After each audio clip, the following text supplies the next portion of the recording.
What's going on, guys? Apathettic here with all your tips, recommendations, and everything in between. And in today's Destiny 2 video, I'm bringing you tips for improving your sniping in Beyond Light and why Cloudstrike should be your sniper of choice going forward. Stasis and sandbox changes have changed the rules of engagement in the Crucible. This is even more noticeable when sniping. For the first time in a while, we have been forced to adapt not only to a meta change, but to new subclasses, and add in the fact that snipers receive an aim assist nerf and higher zoom, and it can suddenly feel more challenging landing headshots. This has led to more players using shotguns than ever, as if being a sniper in the Crucible wasn't challenging enough. Cloudstrike helps combat this, and in this video we will cover how to always create space, the importance of changing angles, remembering your primary, refreshing your radar, and using the right subclass to help us get the most out of Cloudstrike and its exotic perk. For that, I'll quickly mention that I also stream on Twitch, so consider dropping a follow using the link below if you want to see more gameplay like this live.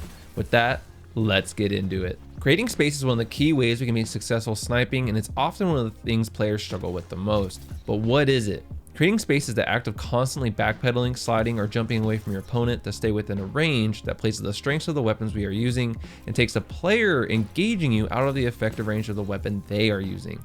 Some of the best snipers I've played against do this extremely well, and it's very frustrating to play against. We want players to think they have us pinned or that they've closed the gap, only to realize we are farther away than they thought, which leaves them caught with their pants down and way out of range to do any damage to us.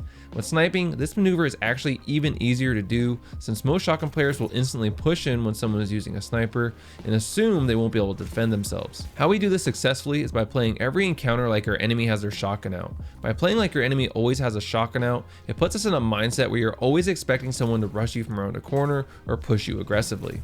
This also keeps us from being way too aggressive with our sniper and pushing into a position where it can be team shot or easily shotgunned. The biggest thing though is it causes us to start creating that space just a second earlier, which can be the difference between us getting away from a shotgun user or sliding away just a second too late. This mentality of thinking everyone has a shotgun has done wonders for my sniping game when using Cloudstrike. It has kept me in my effective range since I'm constantly creating distance anytime I see red on my radar. This has led to opponents mindlessly rushing into an area and right into my crosshairs.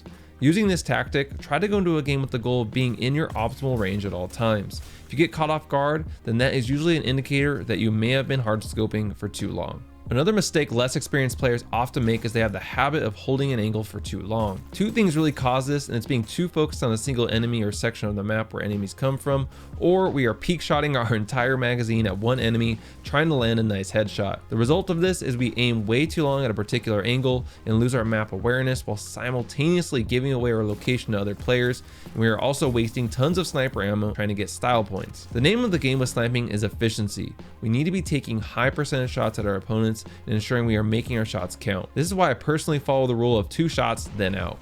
If I can't land 2 body shots or land one of those 2 shots as a headshot, then that's my trigger to get out of my scope and reassess my radar and find a better angle or get into a safer position. This rule will help us be more disciplined with our sniping and focus on using our ammo on these higher percentage shots. With Cloudstrike, this rule is even more critical. Since Cloudstrike is a 140 RPM sniper, it can be easy to rattle off a ton of shots very quickly, but remember that body shots with this archetype don't do much for us. Save those shots for those headshots that we will need to proc its exotic perk.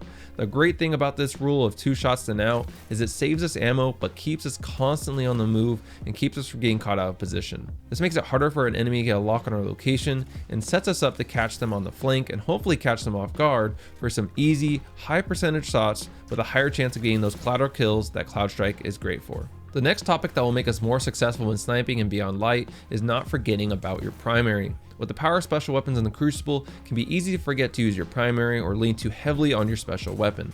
This turns us into wasting a ton of sniper ammo or being way out of the optimal range of our special weapon, and in a way it goes directly against our first tip of creating space. We are creating space to make sure we stay in our optimal range for our weapon of choice. But if you're sliding in headfirst with your sniper, then you're not only doing the opposite of creating space, but you're taking your sniper into a zone where it is the least effective. Now, we've all had those moments where you get a sick sliding snipe or a nice quick scope on someone in some of those closer ranges, but these moments are just that. Moments. We can't let these moments define our overall play with our sniper, since most of the time these plays are not high percentage shots and are very hard even for the best players to land with consistency. So when should we use our primary? My personal indicator for when to use my primary is when I know if I miss a snipe shot or 2, then it's going to equal my death.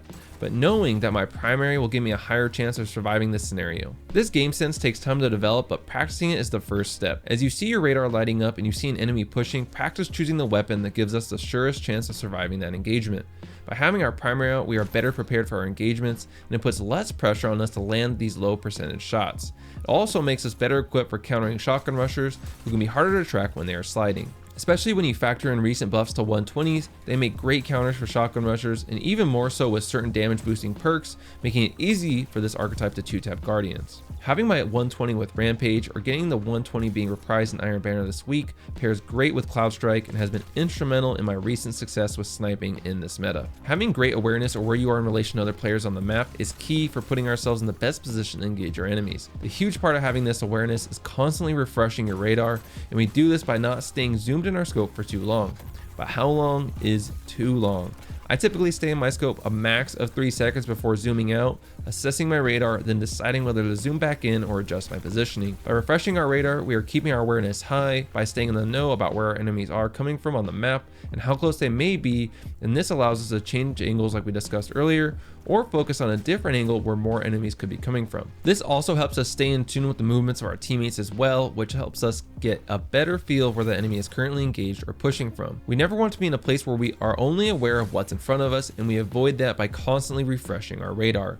The radar is just another tool along with our teammates that helps us collect information on the location of other players, and the more information we have, the better decisions we can make.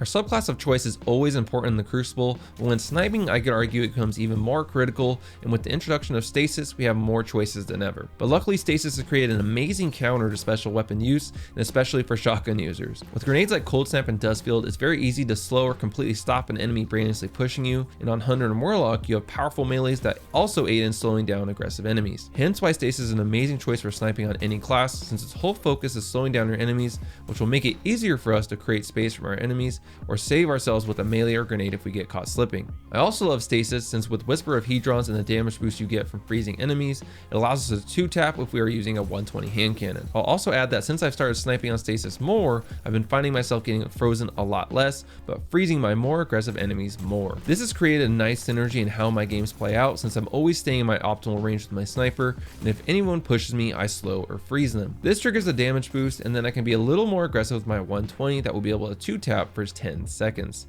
This gives me the advantages of sniping while still giving me the potential for more aggressive play. Now of course sniping can work with other subclasses, but the damage boosting effects of Stasis and exotics like Mask of Bakris that can allow you to get out of trouble very quickly are hard to look away from.